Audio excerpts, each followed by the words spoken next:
అశోక్ సార్ని వెంటనే మమ్మల్ని చూపించాలి, బయటికి చేయించాలి. అశోక్ సార్కి ఇప్పటికే 9 రోజులు రోజుకు ఆరోగ్యం క్షీణిస్తూ ఉంది. ఇవాళ నిరుద్యోగుల కోసం అశోక్ సార్ చేస్తూ ఉంటే ఈ మొండి నిరంకుశంగా ఈ పోలీసు వ్యవహరిస్తూ ఉన్నారు. ఇది ప్రజాపాలన లెక్క లేదు, ఇది నిరంకుశ పాలన అలా ఉంది. మేము విద్యార్థులు వచ్చి మా సార్ని వచ్చి చూసిపోతామని చెప్తే ఇట్లా పోలీసులు వచ్చి ఇట్లా దౌర్జన్యం చేయడం అనేది ఇది చాలా దౌర్భాగ్యమైన పరిస్థితిగా కనబడతా ఉంది తెలంగాణ రాష్ట్రంలో. అశోక్ సార్ 9 రోజులుగా నిరాహార దీక్ష చేస్తూ ఉన్నాడు. ప్రభుత్వం ఇప్పటికి కూడా నిమ్మకు నీరెత్తినట్టుగా వ్యవహరిస్తూ ఉంది.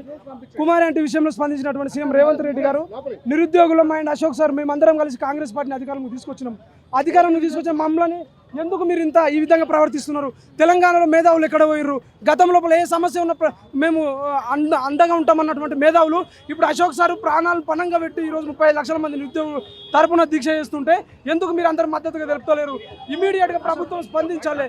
ప్రభుత్వం స్పందించి నిరుద్యోగులతో చర్చలు జరపాలి.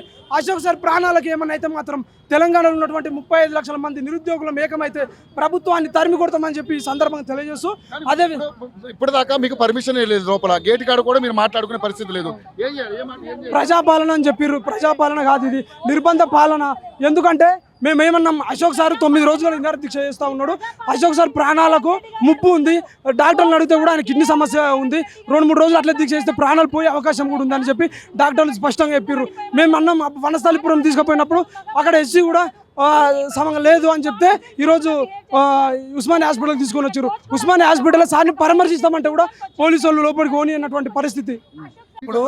ఇప్పుడు అశోక్ సార్ ఇప్పుడు ఈ రోజు నుంచి 9 రోజులు దీక్ష 9 రోజులు అయింది.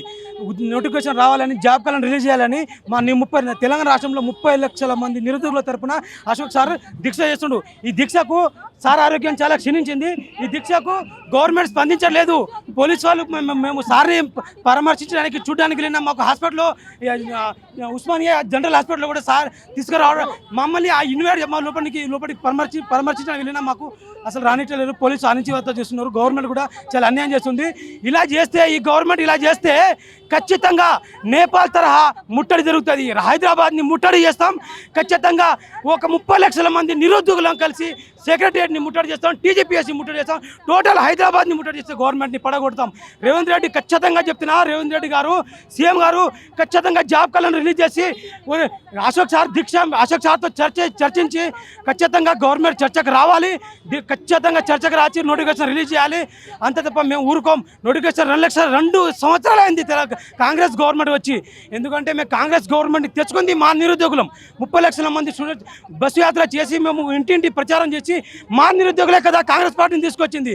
ఇప్పుడు మా మీదనే అణచివేత ధోరణికి వస్తున్నారు గవర్నమెంట్. మాకు నోటిఫికేషన్ ఇస్తలేరు. గత ప్రభుత్వం ఇచ్చిన 40,000 ఉద్యోగాలని మా ఉద్యోగాలని 10-15 వేల ఉద్యోగాలు కూడా ఇచ్చి మేము 60,000 70,000 ఉద్యోగాలు ఇచ్చినామని వక్తచ్చు పలుస్తున్నదే ఈ గవర్నమెంట్. సిగ్గుచేటు ఈ గవర్నమెంట్కి. నిజంగా చెప్తున్నాం, 2 లక్షల ఉద్యోగాలు ఇవ్వకపోతే ఈ రెడ్డి ప్రభుత్వాన్ని దించేంత వరకు తెలంగాణ రాష్ట్రంలోని 30 లక్షల మంది నిరుద్యోగులు ఖచ్చితంగా టోటల్ హైదరాబాద్ని ముట్టడి చేస్తాం. ఖబర్దార్ రేవంత్ రెడ్డి గారు.